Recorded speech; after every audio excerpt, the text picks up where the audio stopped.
Ustadz,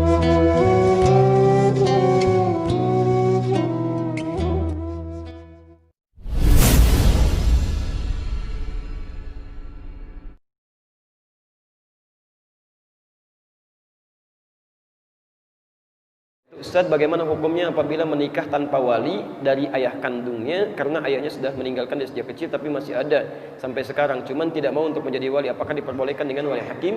Tapi boleh, iya. Dan fungsinya bukan cuma saat menikahkan, tapi sampai memberikan solusi kalau ada persoalan di rumah tangga. Dalilnya untuk perempuan ini ada di Quran surah kedua ayat 221, posisi paling kanan sebelah atas. Kemudian kalau ada persoalan, wali bertindak di Quran surah keempat An-Nisa ayat 35, posisi paling kiri di pertengahan. Saya bacakan ayatnya, wala tankihul musyrikati hatta yu'minna. Jangan sampai ada laki-laki menikahi perempuan musyrik sampai dia mau beriman. Wala amatun mu'minatun khairun min musyrikatin walau a'jabatkum. Lebih baik Anda menikahi seorang perempuan muslimah yang wajahnya biasa-biasa tapi beriman dibandingkan perempuan cantik yang memukau tapi musyrik. Antum pilih mana? Menikah dengan perempuan musyrik tapi cantik atau perempuan beriman tapi wajahnya biasa saja? Pilih mana? Lebih baik yang cantik beriman gitu kan, kalau pilihan seperti tadi. Tapi kalau pilihan seperti Quran sampaikan, nggak ada pilihan kecuali yang beriman. Nah, cuma persoalannya kalau perempuan dia nggak bisa milih. Maksud nggak bisa milih ini, dia nggak bisa menikah dengan sendirinya, mesti ada yang menikahkan supaya bisa melindungi dia dalam kehidupannya. Ya, karena sifat perempuan kadang-kadang butuh perlindungan yang lebih dibandingkan dengan laki-laki. Baik teman-teman, maka kalimatnya berubah, wala tunkihul musyrikina hatta yu'minu. Jangan pernah nikahkan anak perempuan Anda dengan laki-laki musyrik sampai dia mau beriman.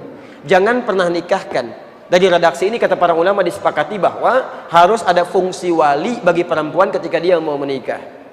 Siapa wali ini? Adalah kerabat terdekat. Pertama dari ayahandanya yang mengandung, yang menjadi wali atau wali rahimnya, ya, ayah biologisnya. Kalau masih ada, ya, atau masih ada, dia punya kesanggupan. Tapi kalau sifat kesanggupannya istita'ah hilang dari dirinya, misal ayahnya masih ada tapi nggak sanggup untuk menikahkan karena saking harunya misalnya, ya, sampai mengucapkan kalimat ijab dan qabul misal, ya, bisa jadi keliru. Ya, misal bapaknya Rahmat yang akan dinikahkan Asep misalnya kan, saking kelirunya, ya, Ananda Asep, bapak nikahkan Ananda dengan anak Asep, ada Rahmat gitu kan. Siti anaknya Rahmat, keluar lagi saking harunya misalnya bisa keliru atau tidak baik dalam ungkapannya, maka dia boleh mewakilkan kepada wali yang lainnya. Siapa wali yang lainnya? Bisa kerabat terdekat yang lain, bisa paman, bisa kakak laki-laki yang kandung, atau wali hakim yang bisa dijadikan sebagai bagian dari, ya, pembantu untuk bisa menikahkannya. Bisa misalnya mohon maaf, ya, guru daripada ayah, ya. Bisa misalnya mohon maaf dari wali hakim petugas tertentu, itu sah, boleh dilakukan, ya. Nah, ini kasusnya yang seperti ini, itu boleh.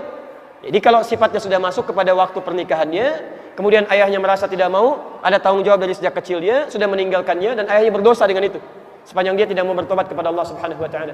Saya berdoa kepada Allah supaya ayahnya dilembutkan hatinya, mau kembali kepada ketentuan Allah dan bisa merajut kebaikan-kebaikan dalam keluarga yang tadi. Jadi hukumnya boleh, silahkan ambil wali yang lain sebagai wali hakim, dan dia tolong pilih wali hakim yang baik yang bisa memberikan dukungan-dukungan dan saran-saran kebaikan dalam hidup. Teman-teman yang ikhwan, mohon ingat kata-kata ini, ya. Wali itu tugasnya bukan hanya menikahkan, tapi menjadi tempat untuk berkonsultasi ketika ada persoalan rumah tangga didapati. Bahkan ketika ada suasana yang luar biasa kerasnya sampai dimungkinkan terjadi perceraian, maka wali ini yang dijadikan rujukan untuk konsultasi. Ya, lihat, wa in khiftum shiqaqa bainihima fab'athu hakaman min ahli wa hakaman min ahliha. Jika Anda dikhawatirkan sifat di rumah tangga yang berat situasinya sampai terjadi perpecahan luar biasa, maka utuslah seorang wali yang dipercaya dari keluarga laki-laki atau perempuannya. Jadi intinya boleh itu dilakukan, dan silahkan berlangsung pernikahan, dan semoga Allah memberikan rahmat dan keberkahan dalam pernikahan.